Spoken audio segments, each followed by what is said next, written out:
Have you ever been on a walk with someone and at the end of it, you're like, wow, I didn't know this about them at all? Well, that is the point of Walk and Talk, a podcast where we walk and talk about their lives, their stories, and what makes them them. So join me and my guest every week as I walk and talk with a different person, getting to know them on a deeper level.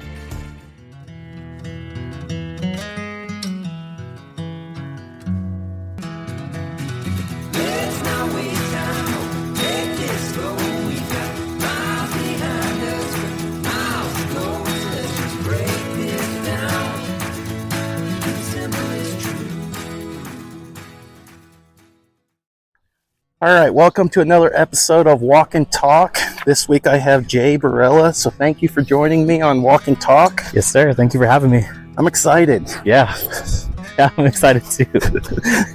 I know it's a different concept, but it is. It's been fun, the previous recordings I've done. Good.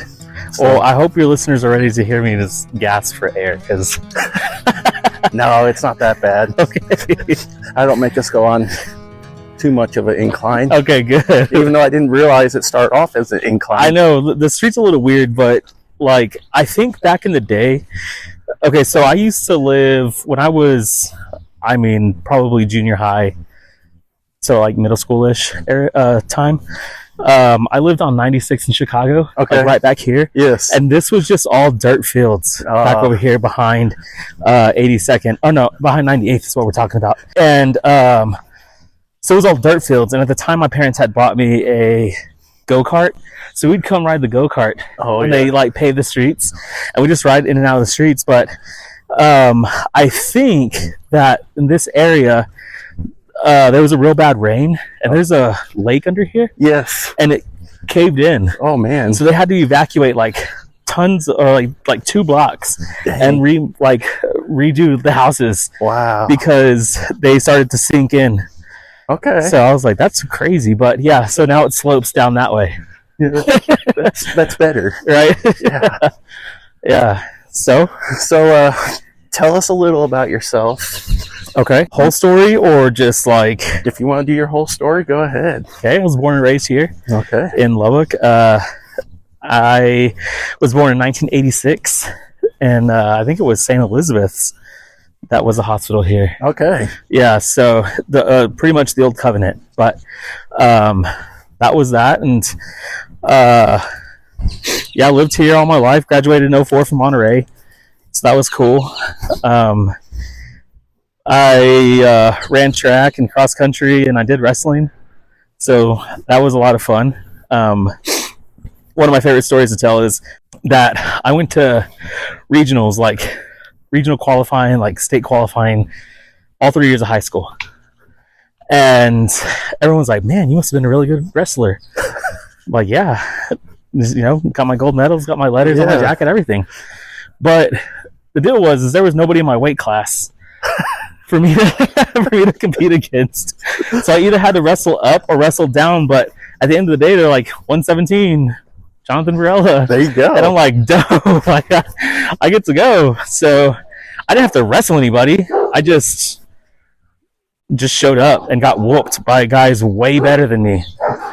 And one time, we're at Coronado in a match, and I lose my 2 matches, so I'm done for the day. And I'm sitting up in the bleachers, and all of a sudden my buddy comes running up to me, and he's like, dude, they're calling your name on the mat. I was like, oh, dang, which one? He's like, center mat. I was like, cool. I throw my headphones down and throw my glasses down, get my headgear, take off my sweats, and I go hauling down to the mat. I said, Jonathan Barela reporting at the coach's table or whatever, judge's table. And they're like, okay, turn around. So I put my headgear on, I buckle it up, I turn around, and they're handing out awards. So everybody's in their sweats, like looking all cool, and I'm in my singlet with my headgear on, like ready to wrestle. I heard so many laughs from the audience that I was just like, dude, I'm just gonna own this. So like everybody's standing right there, like, like this, ready to take a picture, and I'm just like, that's awesome. Yeah, I get down to my wrestling pose, and It was hilarious, but I was like, dude. So from a lot of these stories, like I don't really get embarrassed of anything that, and I probably should, from a lot of stuff that I do. Just really like some of the experiences like I had with like my mom. One time I was hanging out with my girlfriend at the mall. She was picking us up. So as she's picking us up, she's walking in and I was like, hey, is everything okay? Thought you were just going to drive up and I was going to get in the car. And she's like, no, we got to run to Dillard's. Your cousin Stephanie, who's one of my cousins in Dallas, she's real close to my age. We're about the same size at the time. And she was like, I'm going to buy her a dress. So I need you to try it on. Oh no. So I know that it's going to fit her. And I just stared at my mom and I was like, all right, here we go. I was like, okay, let's go. And my girlfriend just looking at me and I was just like shrugging my shoulders. And at that moment, I was like, nothing will ever embarrass me. And if it does, I will never show that it does. So, did your girlfriend go watch you try it on? No, she left. Okay, good. Yeah. So, and it was like 7th or 8th grade. So it was like not like anyone I was down to, that I couldn't just say, hey, whatever. But with that, and then like with bullying, I think at one point in time we were all subject to a bully. Mm-hmm. And I finished high school at like 117, so I was never a big kid. Yeah. So the bullying was for real, and I just made it a point to say like, no one's ever gonna like. I'm not ever gonna please everybody. Yes. But the people that I can please are gonna stick around and they're gonna laugh at my jokes. So why not just say what I want to say? If it's funny to me, then yeah, I'm making myself laugh. So just growing up with that mentality just kind of, I guess, brought me into the sense of humor that I have today. I think I'm funny. Not a lot of people think I'm funny. Do your kids think you're funny? Yes. That's all that matters. Right? Yeah, I appreciate that. It's like, but I also don't tell them the jokes that I typically tell adults. Yeah. The funny to them is like, they want to sing Frozen, and I love karaoke, and thank God my kids do too. We have wigs from their Halloween costumes, so I'll slap on an Elsa wig and I'm sitting there singing Let It Go, and they're like, Daddy, you're so funny. Like, that's right, baby. So, isn't it funny, like, we can do that in front of our kids, yeah, and like we get out and about and we're like, oh yeah, I'm not doing that. Yeah. Ridiculous. Yeah. So yeah. That's hilarious. Okay, so out of high school, I wanted to be a family and marital counselor. So okay. and a drug rehabilitation psychologist. Okay. So I went to South Plains, spent about 2 years there. But I had a job at Hot Topic, which I thought was like the coolest thing ever. Was. Yeah, right? So I prioritized my work more than my schoolwork, and ended up dropping out, and at the age of 18 became one of the youngest assistant managers in the company. Okay. So that was cool, but I mean, in looking back at it, like I probably should have stuck in school. Yeah. Because a lot of times now, I feel like I'm so far behind and feel like it's going to take me forever to catch up, because I wanted to be in a band and I wanted to go work and I wanted to go try culinary school and, all this stuff. And I was like, man, I should have picked something and stuck with it then, and then changed my mind later once I had this schooling background, Yes. So that's what's up. I have a question. Yes. Okay. How did you meet Brittany?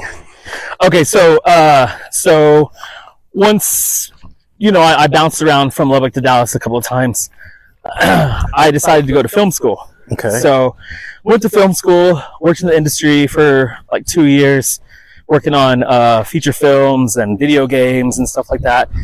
And I decided about 25, 26 years old, like, I want a family. It's been my lifelong dream to be a father and provider of family, because I saw, I'm from a big family on my mom's side, a large one on my dad's side too. Yeah. My mom is one of 20, and my dad is one of 9. Oh. Yeah, so like family has always been there for us. Okay. And so I was like, I know I want to be a dad. I know I want to be a husband. I know I want to be just a provider. So the girl I was dating at the time, it was a real rocky relationship, real rough. I was like, look, you go do whatever you want. This is not your life, and it's fine. But this is what I want. So I left Dallas and I moved back here. And when I moved back here, I got a job with my cousin, and he worked at Boardwalk. That was their after-school program. So Britt would come, and I guess she thought I was cute. So she would pop in, more often. Okay. And I was like, man, this girl's real cute. So she said those magic words, I like to play golf. Oh. And I was like, oh, baby. So, I'm like, yeah. My cousin was like, hey, you should come play with us sometime. And she's like, yeah, I'd like that. So she gave him her number. Oh. And I was like, cool. Well, at least one of us has it, right? Yeah. And so we go golfing that weekend. We don't call her. Monday morning this year, and she's like, what y'all do this weekend? I was like, oh man, we went golfing. She's like, oh, you guys didn't call me. And I said, well, you gave the wrong cousin your number. And that's how I got her number. But as I pulled that sneaky line, you gave the wrong cousin your number. So that weekend I called her up, and we hung out that weekend and essentially never stopped hanging out. Oh, I got a rock in my shoe. You're good. So if we go back to how you were saying you wish you would have stayed in school. Yeah. Think about it this way. If you had gone and finished school, you probably wouldn't have been working at that Boardwalk. True. And you never would have met Britt. Very true. I've thought about that. But I've also put a lot of thought into, I think we're all supposed to meet at one point in time and be in each other's lives. Okay. So a lot of the things that she was doing around those times where I was back and forth, like she lived in Frisco, I lived in Garland. Like we were right there, like every step of the way, right? Yeah. So it might have taken a little longer, but I think that we still would have met because my cousin still would have worked at Boardwalk. I still would have come down. Maybe they had a company party. I see Britt. Boom. We hit it off, But like even months before we actually met, my cousins and I were celebrating. I'm going to say my cousins a lot because for one, to protect their identity. And then for two, I legit have a ton of cousins. I think the last time we counted, there was like 120. Holy cow. So when I say cousins, like we have big groups of cousins. Yeah. So we were with my cousins on Broadway the night Britt got hit by a car. And we passed her. Like we were coming out of Crickets we were coming out of local going to Crickets. And they were right there in front of Crickets. Oh, and we asked the bartender, I was like, or the waitress were like, what happened? She was like, 2 girls just got hit right there. I was like, man. So we all cheers, hope they're okay, hope they do well. Boom, take our drinks, right? A couple of months later, she's like, yeah, I can't smell because I got hit by a car on Broadway on this weekend. I was like, we were there. Dang. So just our timelines matching up, I think we were always meant to be. Same with any friendship that I have. Like, there's a lot of times where my friends, we were right there in the same area. Yeah. Just like hanging out and didn't even know it. So yes, if things were to happen, I could have met Britt, but I think it would have just been a little later in life. Okay. Like she's always asking me, like, if you could go back to high school, what would you tell yourself? I was like, I'd tell myself to join golf. There you go. Yeah. And I would say, you don't like it now, but you're going to love it. And when you decide to love it, you're going to have 4 kids and a wife telling you can't go. Yes. I was like, so get your play in now to where, later in life you can kind of chill. And, just stuff like that. But that's how Britt and I met. And then on our first actual hangout, she was asking, she was like, where do you see yourself in the next 5 years?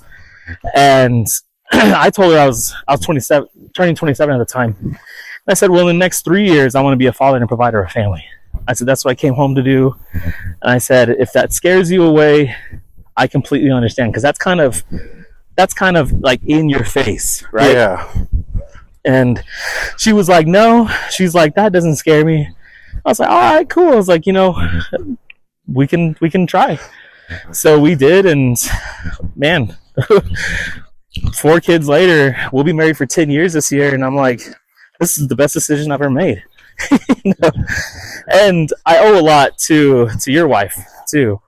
I don't think I've actually thanked her. So once you hear this, Lauren, thank you so much, because Britt didn't almost date me. Really? Yeah, because we were at I guess a school function. We were like barbecuing for the kids, and my cousin and I were showing each other, or showing off our tattoos to Lauren and Brittany. And because my cousin has them like down here, we can see them. Yeah. And they were like, do you have tattoos, Shane? I was like, yeah, I do. Check them out. I used to have this one on my left shoulder, and it was a brown paper sack, and it said scum in the middle of it. It was a scumbag. Yep. So Britt was like, you ask these guys to label themselves, and this guy literally labeled himself a scumbag. And Lauren says, no, he's not like that. He's super cool. He's super sweet.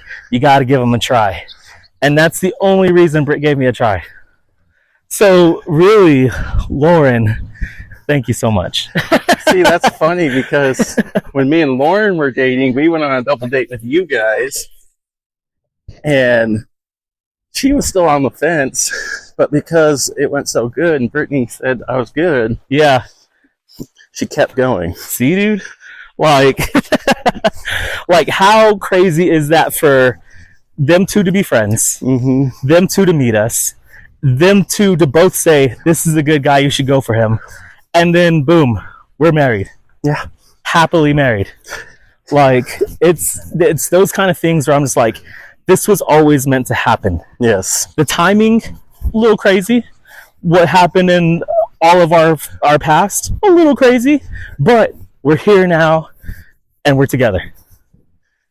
See, you're the opposite of me. Like, I wasn't sure I wanted to get married. And I definitely didn't want to have kids. Yeah.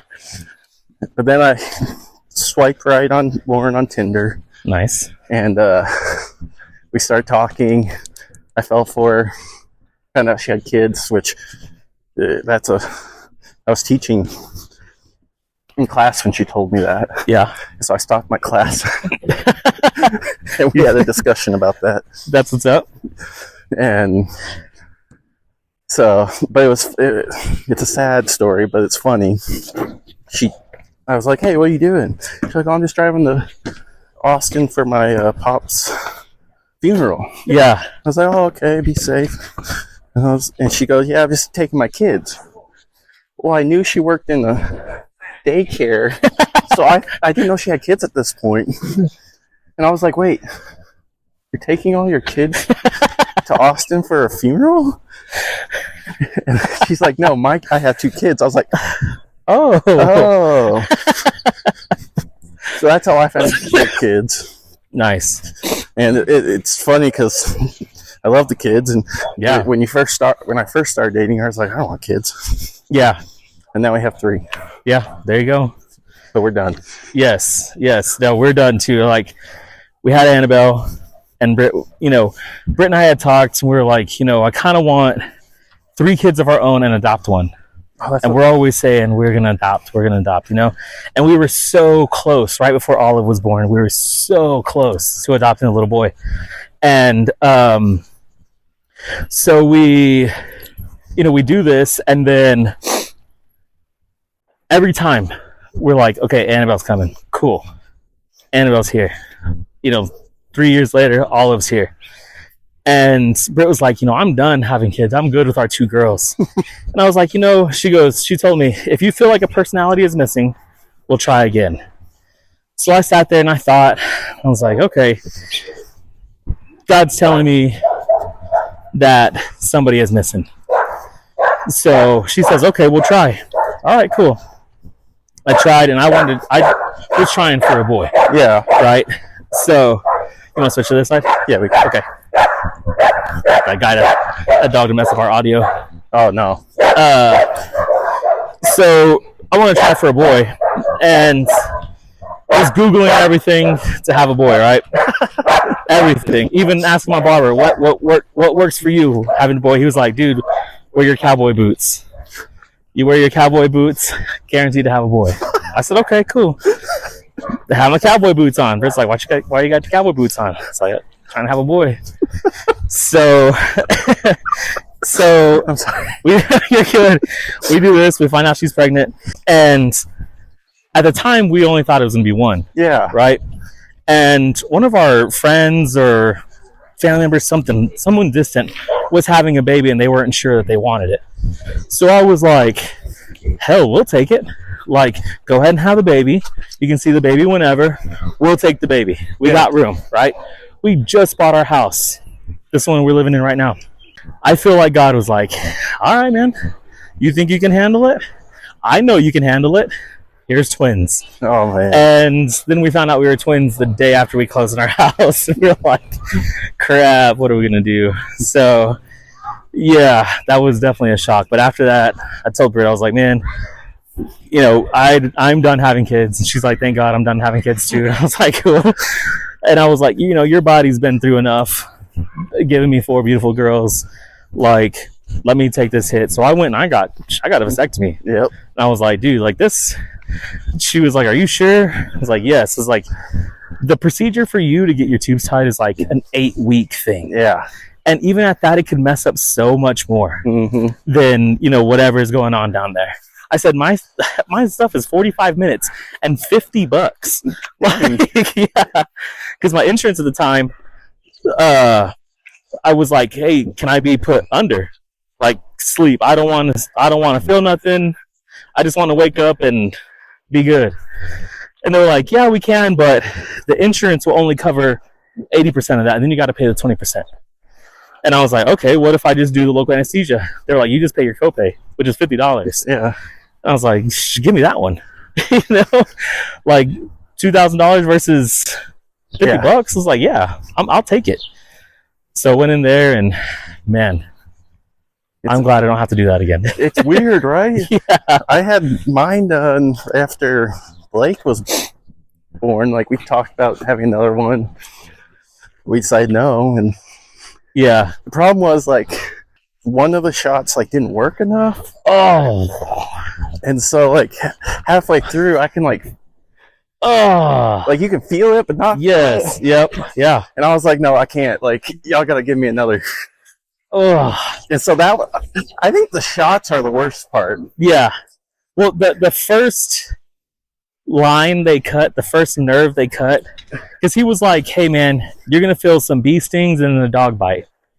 And I said, okay. He said, the bee stings are going to be the shot, the anesthesia going in. You might feel a little cut, but it's going to feel like a little bee sting, like a little someone picking you with a pin. I was okay. And he's like, but I'll let you know when the dog bite comes. So, all right. So I'm sitting in there talking about conspiracy theories with the doctors and stuff, because I'm a huge conspiracy theory person. And he was like, all right, man, here comes the dog bite. I said, okay. And I'm holding my neck like this. And, dude, it hurt so bad. I thought I blew out my bicep, squeezing my neck so hard. Oh, man. Oh, my gosh. That was the worst. Oh, and then he gets to the other side. He's like, all right, man. He's like, I'm going to be honest with you. Half of the guys feel the second time. Half of the guys don't. He was like, are you ready? I said, yeah. And he pauses for a little bit. He's like, are you good? I said, did you do it? And he's like, yeah, I'm done. I said, cool, I did not feel it. He's like, man, you're lucky. I said, I think we're all lucky, because I'd have been throwing up and crapping my pants, crying. No. So, yeah. But a hilarious story. When I was going in for my consultation, you know, the nurse handed me this cup, and she was like, the bathroom's right there. So she just hands me a cup, and I was like, okay. Oh, no. Look at the cup, and I said, is there, like, I know this is old school, but is there any magazines, or can I take my phone in? And she was like, kind of looked at me, and I said, you need a sperm sample, right? And she goes, no, I just need a urine sample. I was like, whew, you're about 2 minutes from having the shock of your life. Oh man. And Brid's just sitting in the lobby, just shaking her head. I was like, I'm so sorry. I thought this lady was trying to juice me already. Did you go back and do the sperm sample? Yeah. See, I didn't. Oh. And then, like, my body rejected the stitches, like the inside. Ooh. And Oh. so for like half a year, it was very uncomfortable. Like, Oh, I didn't know yeah. what it was, but it felt like scratching on the inside. Yep. Oh, my Lord. And so finally I went back because at my old job, my principal, her husband, worked at the place I got mine done. Yeah. So I texted him, I was like, I can't, like, there's something wrong. He's like, come in. Got me in the next day. Oh, God. And they're like, it's just your body rejecting the stitches. And like, I know it's a little graphic, but like there'd be like a little black spot coming out. Yeah. And it was the stitch. And like, I could like pull pieces out. Oh. And like, It's making my stomach hurt. it was literally that morning. Like I had to pull another one out. Yeah. And like finally, I just felt so much relief as soon as I pulled that last bit out. I bet. And I went in. He's like, "No, it just sounds like your body rejects those stitches." Those stitches. Like it did fine with the ones on the outside, but the inside, no. And yeah, that was. And then they're like, "Also, we didn't get your sperm sample." I was like, "Oh yeah, I didn't do that." And so they're like, "Well, you got to do that so we know if it worked." I was like, "Well, I think it's worked." Yeah. So I did it. I still haven't called to get my results, but they'll call you if they find tumors. Yeah. They would be like, we need you to come back in. But it was funny because the doctor was like, okay, I forgot what the number is, like 15. You have to like bust like 15 times or something like that. Oh yeah. No, it's 50. Yeah. Yes. So the doctor was like, this is what you have to do, so we'll give you like 3 months. And I said, bro, as soon as these stitches fall out, give me a week. Oh my goodness. I said, I already miss my wife. And he just kind of looked at me. But it's jokes like that I'll tell that I think are funny, that everybody just kind of looks at me and is like, did you just say that? Did you go to your urology Lubbock South? The one right here on Slide or in the Loop? No, I went to. There's one right here on 82nd and Iola. Yeah. Right there. Yeah. That's the one I met. Yes. Did you see my doctor? He probably would have liked that joke because he was very like. What's your doctor's name? Chris Brown. Okay, so I think Chris Brown did my surgery because I had Dr. Beck. I think. Yeah. Beck one of them? Yeah, he was the older guy. Yeah. So I had him, and Chris Brown was helping him. Okay. Yeah. So, and that's how I was like, dang, Chris Brown. I was like, I hope he doesn't beat me up. No, he like, I didn't know what to expect when you go into those like consultations. Oh, dude, it was like very upfront, and Lauren was sitting there. I was like, I'm embarrassed. Yeah. He's like, don't be embarrassed. We got to do this. Yeah. And the whole time I'm just thinking of the episode of the dinner party at the office. Yeah. Snip. So that kills me every time. He's like, do you have any idea how many, like, what the toll is on 4 vasectomies? It's like, yes. Well, and then the biggest thing I was worried about was my principal's husband. I didn't want him to be the nurse. Like, that would have been so like, and I know he would have done his like, but still, like, I have to see him occasionally. And it's like, see, and like, so we just switched dentists. Oh, and one of my buddies is our new dentist, and I have yet to go to him, and he's like, dude, you got to come, like, you got to get in. And I'm just like, I know my teeth are jacked. Yeah, I know my teeth are jacked, and I don't want you to see that. Like, I don't know, but I trust him, and I know he would do a great job. But I'm just like, there's that little bit of, it's just mine. like, man, dang it, should have brushed my teeth. Yeah. But so like after all that, I mean, I came back to Lubbock, and once we started a family, I got a truck driving job. Just help pay for the bills. It was terrible. Then I went into sales, and then now I'm at tech, where I'm finally getting to use my my film degree and, shoot video and pictures and stuff like that. And I'm learning how to code. Okay. Coding is so crazy. Yes. Coded all day today. Oh, I'm sorry. Yeah, no, it's all right. But it's really cool. And, I love tech. All my tattoos are red and black. I even have a Mike Leach tattoo. Like, yeah, it's my old pirate with his guns up. There you go. I'm like, dude, like, I love tech. So working for tech is that's it. Like, if I can stay there for the rest of my life, I'm gonna stay there for the rest of my life. Work my way up and do that. So it's been cool, man. It's been cool. I've gotten heavy into the church. Oh, that's good. Yeah. So, and it's crazy because I grew up Catholic, and now I guess we're non-denominational. We go to Trinity Fellowship. Okay. Up here, it's not connected to the Trinity here in town. But dude, I love it. But every service, I'm like taking something away from it that I can understand, I can relate to, and I can put to use, like, immediately. Yeah. And it's just beautiful. Like, my kids love it, my wife loves it. See, it's awesome. There's something that like always, like, I don't know if you remember Jonas from my wedding. Yes. He's a Catholic. Uh-huh. And it's interesting because Catholics always say, like, I'm Catholic and not I'm a Christian. Yes. See, and that's one thing that always confuses me because, like, Catholicism is not a religion. Yeah. It's a denomination. Yes. Of Christianity. So, like even in our small groups, we have some former Catholics. Uh-huh. And they're like, yeah, we're former Catholics, but now we're Christians. Yeah. And I'm like, it's like bred into us. Like, this is the only religion.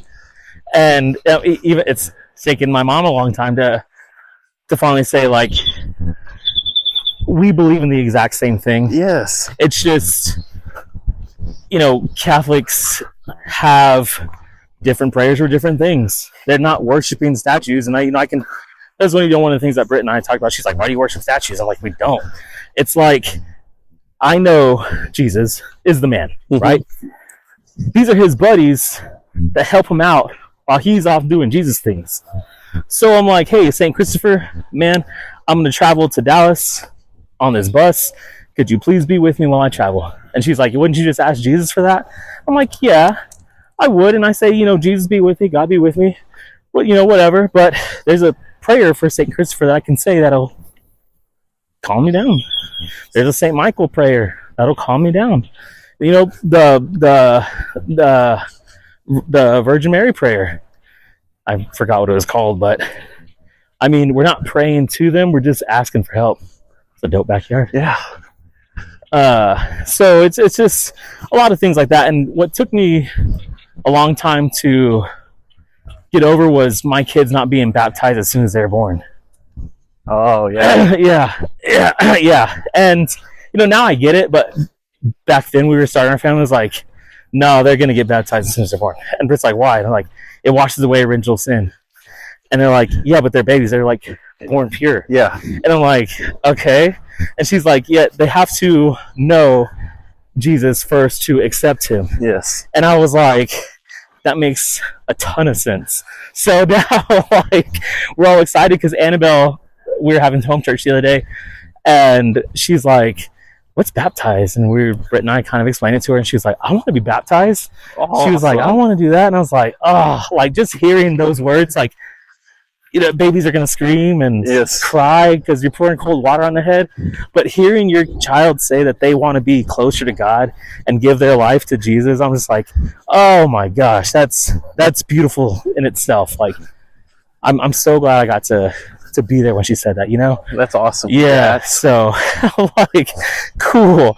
But, like, just growing in Christianity, I've always been there, but just knowing the different side of it, I'm just like, dude, this makes so much more sense.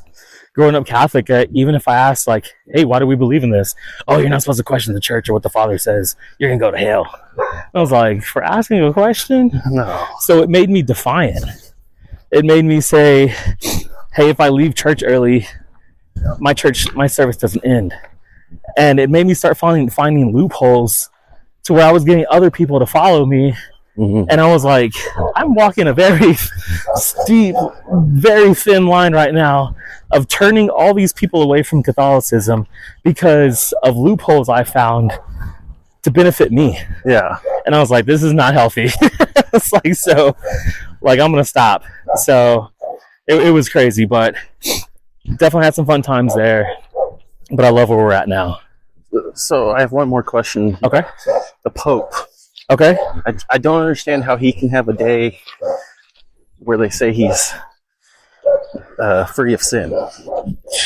Dude, I know. Like, he's supposed to be, like, right there. Yeah. Like, he is the one that if you ask him a question, you're going to get an answer directly from God. You know, and I just don't think that that's right. Yeah. You know what I'm saying? Like, if you believe it, that's perfectly okay. I'm not here to trash Catholicism right. or, you know, any beliefs like that. But me personally, my walk in Christ, my relationship with Jesus and God and the Holy Spirit is completely different than yours. It's completely different than anybody else. And to tell me, hey, man, you have to go see a priest to talk to God. That doesn't sit right with me. Yeah. Like, the moment you breathe, you are speaking his name. Like, the moment you say, Jesus, I need your help, you are there. He is there. I mean, he's going to be there with us all the time, but that, like, you yourself have a direct line to talk to whoever you want to talk to. You don't need a guy saying, hey, man, what you did is bad. You know what you did is bad. That's between you and God. Yes. You know, that's not between you and somebody else's ears, because all they're going to say is, hey, and we're all still human. They're going to be like, man, today was a rough day. Jonathan told me that he flipped 7 nuns off, you know, or whatever it is. And they're going to be like, oh my God, Jonathan's terrible. And he's going to be like, yeah, but he's working on it. But now these people who have no ties to the church are going to be like, man, Jonathan's a troublemaker. He's flipping off nuns, you know, when that's not necessary. Yeah. I can talk to God just fine. So that's one thing that got me. And it's like, I have to go tell this guy all my deepest, darkest secrets because I think they're sins, and he does whatever with them. Yeah. And, you know, we were there when one of our priests was being accused of, you know, touching kids. And I was like, man, he's going to jail. He didn't go to jail. They moved into another church. And I'm like, so you're taking him away from these kids and putting him in a smaller town with these kids. Yep. I was like, have that make sense. And one time, it was the final straw, was I remember we did this huge fundraiser. I mean, we raised so much money for our church, and I was so proud of everybody. I was like, man, team, we did it. I forgot what the fundraiser was, right? And we had just come back from a mission trip in Mexico where we were helping out orphanages. I come back 2 weeks later, and there's a gold altar. He bought. And I said, that's nice. He said, yes, thank you. And I said, what do you mean, thank you? He said, all those donations you raised help us buy this. And I said, you didn't send it back to, you know, what is for the orphanages to help out those kids? We raised like $25,000, and this is what you bought? Oh. He said, but this is to hold the sacrament of Jesus. And I said, he doesn't care where it's held. As long as it's coming in us, he doesn't care where it's held. Yeah. And he couldn't understand why I was upset that now we have a gold place to talk out of. And I was like, this is not for me. I am too defiant in this religion right now, asking too many questions that I feel like I feel like an outsider. Yeah. I was like, I feel like I'm being cast out. Because if this is the God that you want me to serve, like, we bust our butts so we can buy gold-plated stuff. I was like, this is not for me. Yeah. So I was out of the religion as a whole for a very long time. And so that was just weird to me. I couldn't get behind that. See, one of the things, like you mentioned about the Catholic Church, is when you got in trouble for asking questions. Yeah. like, it took a little time for me too to like realize like I'm allowed to talk to God, Yeah. question Mhm. it, but not in a way of like Provoking. yes, Yeah. he wants us to talk to him. He Yep. wants us to ask why. Yep. And so it took me a long time to realize like, no, I'm allowed to do that. Yeah.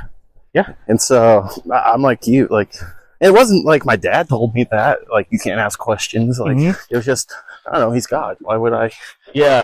Oh, bro, like the nuns at the church, I mean, everybody, my grandma, oh, you're not supposed to question God like that. You're going to hell. I was like, damn, I don't think I can even look at anybody without thinking I'm going to go to hell for some reason. Yeah. You know, so like I'd rather not live in fear. Yes, I do fear God, you know, but it's not, I'm afraid of him. It's, damn, I know his power. Yeah. You know what I'm saying? Like, I would rather live in love than live in fear. And just being afraid to do anything. Yeah. I would rather do crazy things and be like, man, God knows this is out of love. He knows my intentions. He knows this. I'm going to do this. And yeah, man, like, that's wild. What were you going to say? Well, I think a lot of new believers struggle with understanding that you need to fear God a little. Uh-huh. A lot, actually. I mean, he can do. Yeah. But like you said, it's not out of, but you still love him more than Yes. you fear him. You Yep. just don't want to let him down. Yeah. But And- even if you do let him down, he's still going to be there. Yes. And- 1,000%. He doesn't give up on us. And that's what a lot of new Christians stumble with is like they failed, or they're like, well, why did God let this happen? Yep. He didn't let it happen. Nope. Us humans made it happen. Yes. We think that this is a rough time. We think that this is a time that we're just down in the dumps. But, you know, like I told Britt when we were having Annabelle, she couldn't understand why I just couldn't, like, do things. Mm-hmm. Like, Annabelle needs a bottle. Like, I just couldn't guess what she was, Yeah. you know, trying to say. And, hold on, I almost lost where I was going with that. Hold on. We're talking about God, and dang it. Just kidding. That's okay. You have to tell me. What were we saying about? Oh, about free will, basically. Free He will. just do it. Yes. Man, I completely lost. I was like thinking 10 steps ahead, and then started talking, and that lady, Yeah. the van, I was like, why did she stop right there?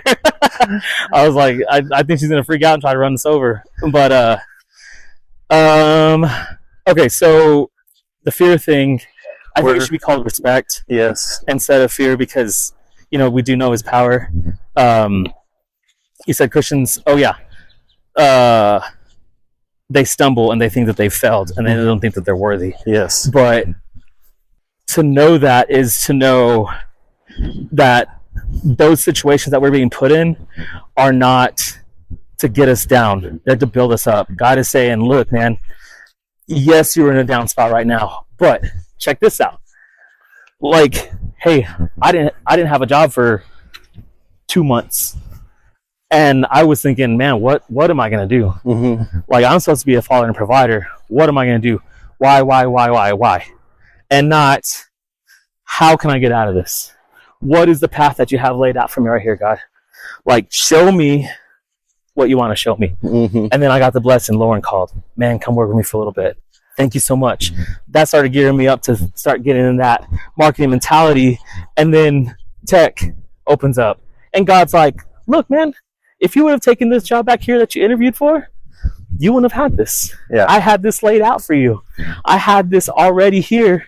You just need to take a little bit of downtime, regain yourself, not beat yourself up. Look at the positive. Look at the blessings that I've put in your life. You get to spend family time now. You get to be at home every night with your kids. When I wasn't seeing my kids but on Saturday mornings. Yeah. You know, like we forget to look at those blessings and say, thank you for showing me this. Now let's go. what's our next thing that we're going to do? You know, and I feel like a lot of new Christians have a hard time seeing that because they get down on themselves, and they don't need to. They just need to learn how to trust God and trust themselves, because he's not going to put us in a situation that we can't dig ourselves out of. Yeah. You know? So, yeah, that took me a little bit to understand too. Well, and I think even like you're talking, we think it's a bad time right now. And like, I get so upset sometimes. I'm like, oh, Joe Biden. Yeah. And I was talking to my dad about it, and we were talking about the Old Testament, how God appointed leaders, even the bad leaders. Yeah. And I thought, well, what's different than now? Yeah. First, God's got, like, what did we do to earn someone different than Biden? Yeah. We didn't do anything. Yep. So what's God trying to teach us? Yeah. And so, like, even sometimes I'll be at the gas pump and I'm like, oh, Joe Biden, thank you. And I'm like, wait, what did I do to make myself deserve a better leader? Yes. And so it really changes your mindset. And what are we on? Well, last Sunday we were talking about kind of end of times. And like Pastor Chuck, I love him. Yeah. He throws it out there. And I'm just thinking, man, I don't want to be alive for that. Right.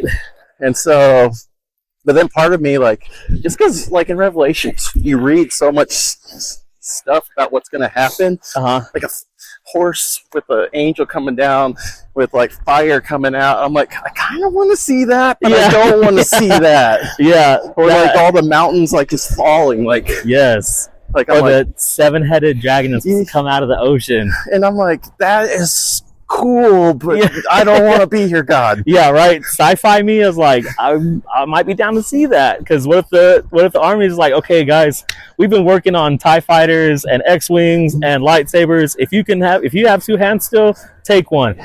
And I know they're not going to just without lightsabers and stuff, but they might. What if they're like, man, we got this cool technology, here you go. But you know, Britt and I were talking about that. It's funny you guys talk about Revelations, because she's doing a Bible study right now, and she's talking about the serpent. And there's this passage where God says, you know, for all your days, you'll, like, I guess, like, be on your belly. And she was like, why did God have to tell a serpent, now you're just going to be on your belly the whole time? She was like, did the serpent have legs? And I was like, what if the serpents that we know now originated from dragons? What if they were dragons and that's how they originated, and God took their legs away, so now they had to be on their bellies? And I was like, it would make sense, because, you know, all the stories that trickle down from Adam and Eve and Noah and everybody are telling these folklores of, man, there was this giant dragon, right?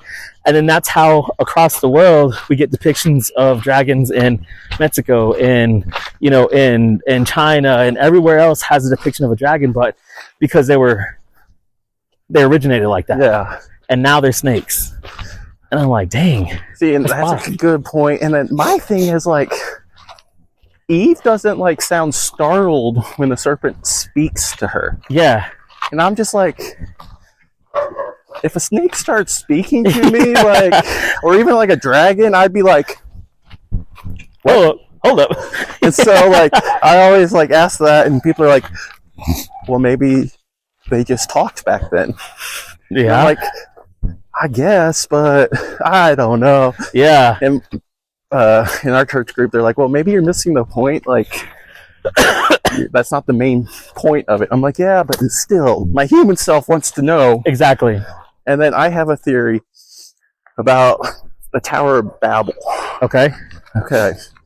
Pangea. You know what that is, right? Like, yes. The theory that, like, all the continents used to be together. Yeah. So what if it was, and when God did the tower, like, sent us all away, that's when, because there's a little scientific proof of, like, they came over the ice bridge. Yeah. But really, like, how did they get all the way down into South America? Exactly. And so in my mind, I'm like, Tower of Babel, just spread out. Yeah. And that's why we have the different languages, because when God said no one's going to speak the same tongue. Yeah. in my mind, that's the only thing that makes sense. Yeah, dude, I agree. I think so. Like that sounds good to me, because I'm also on the conspiracy religion realm where it's like CERN is built on top of the mountain where God cast down Lucifer. Oh, Like in the Bible, they located the mountains that God is talking about, and it happens to be right in Switzerland where they built CERN. And like, it's crazy because when they were opening CERN in 2012, they had this huge like ceremony. And if you go back and watch that ceremony, it's on YouTube.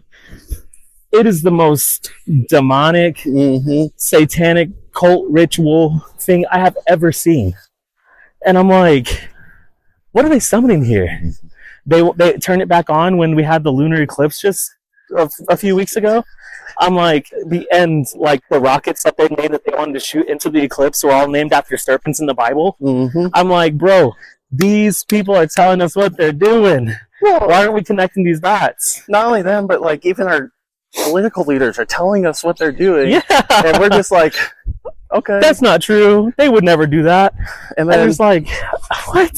Well, and my dad always says they put it out in Hollywood. Yes. Like they release it in a movie, and so it gets cool in the movie. Like COVID. Yeah. They did a pandemic. Yep. And then... Bro, a year before COVID hit, Snapchat had a filter where it put a mask on you. Yeah. A mask that everybody was wearing for COVID to try out the filter. And the next year, everyone's in a mask. Well, not only that, like before COVID became what it was, like fashion models were wearing them exactly on the walkway. Yep.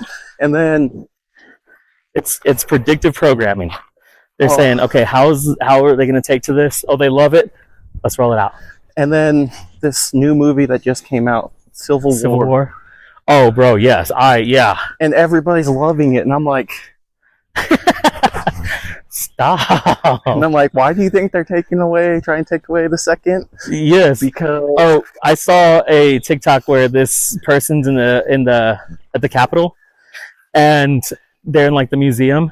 There's no... All the amendments are on the walls. There's no second or third amendment. It goes from 1 to 4. I wouldn't doubt it. Yeah. Okay. Me and my dad talked about this. Excuse me. In the end of times, I know we're in the end of times. So, yeah. But when Revelation actually starts, is the United States around? I think, Britt asked me this question the other day. She's like, how often do you think about the collapse of Rome or the fall of Rome?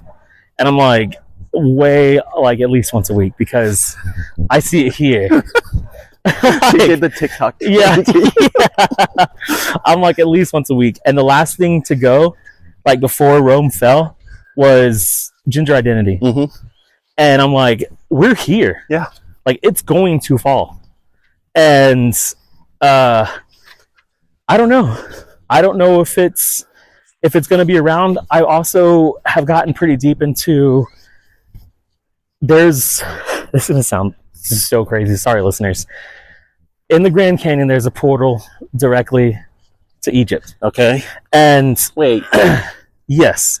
Because if you look at some of the structures of the rocks that are in the Grand Canyon... Oh, yes. I've seen this recently. You can see a sphinx that was being built. Yes. There. Like, it is so crazy. And they've found hieroglyphs in, like... the Grand Canyon, along the Appalachian Mountains into Tennessee. They're finding hieroglyphs, like Egyptian hieroglyphs, in caves and stuff. And I'm just like, dude, like, I think that to some extent something started here. You know what I'm saying? Like, I think that there's portals around the world that take us to different destinations, so where they could be like, okay, cool, I want to be here. Boom, they're here. Etch up some stuff, and they're out. But yeah, Stargates is what they call them. Okay. Yeah. So like Stargate, the TV show. Yes. The big circle would open up, and they would... Yes. So one of the things that was being talked about when we invaded Iraq was a lot of the soldiers were specifically designated to go into museums and bridge houses and take specific looking artifacts, because a lot of them were saying that they were looking for a Stargate because they had found out Saddam Hussein had a Stargate back there, and they were wanting to confiscate it. Okay. And use it for us. So that's why, and everyone's like, oh, it's oil, oh, it's because of, 9/11, oh, no. Nah, dude. They had some shit down there that we wanted. And I think that that's where Project Looking Glass comes into effect. Okay. Because what that is apparently there's a room, and I don't know where, but there's a chair and a Stargate to where you can sit in there and see every possibility of your future. And it happens like that. So last person to sit in it that I knew was Hillary Clinton. And she saw herself winning. They say it's not always like little things that if you do something, it can mess up the timeline, right? But she saw herself winning. That's why she was so sure that she won. And then when Trump came out victorious, she was like flabbergasted because she couldn't believe it. But because that Project Looking Glass told her, you're going to be the next president. Yeah, so, conspiracy runs deep in me. So deep. And, the invasion that starts the end of times, right? It's Russia is the one that invades Israel. Yeah. Well, my dad's theory on why they do it is Solomon's fortune. All his gold is somewhere in Israel because no one's found it. Yeah. And Russia needs the money. Yeah. And so. Oh, dang. And then the other one that invades is Iran. Well, Iran already started. Yeah. And so I have a discussion, and I'm like, no, I don't see, because Putin says he's a Christian. Yeah. And so did Biden. That dude, did you see him mocking? He's like, Trump better go read those Bibles he's selling, whatever's in there. Yeah. Like, he's mocking Christianity. And he's like, is that a duck? Yeah. That's wild. Or maybe a frog. But, I'm like, dude, he's like mocking us and telling everybody, oh, I'm a big old Catholic. I was there when Jesus was crucified. Yeah. Whatever stories in the makeup. I'm sorry for interrupting. Go for it. No, you're good. And so Iran is supposed to, but with Putin, I don't think it, because just the way he talks and his actions don't justify it. Then I'm like, well, God also made Pharaoh not let the Egyptians or the Israelites go, even though God said it was going to happen. So he can make Putin do it. And so as a history person, I watch it and I'm like, it's happening. Yeah. And then I'm like, wait, is it? Yeah. So, for real. Well, Jay, it's been a pleasure. Man, thank it was you awesome for coming on. Yes, thank you. Another episode of Walk and Talk. So appreciate it. Thank you, everybody. Well, it's definitely true. You learn something every step of the way. So thank you, Jay, for joining us on a Walk and Talk. And come back next week as we have Brian Boyd joining me as we walk and talk. Let's not waste time or take this slow. We've got miles behind us, but miles to go. So let's just break this down to the simplest truth.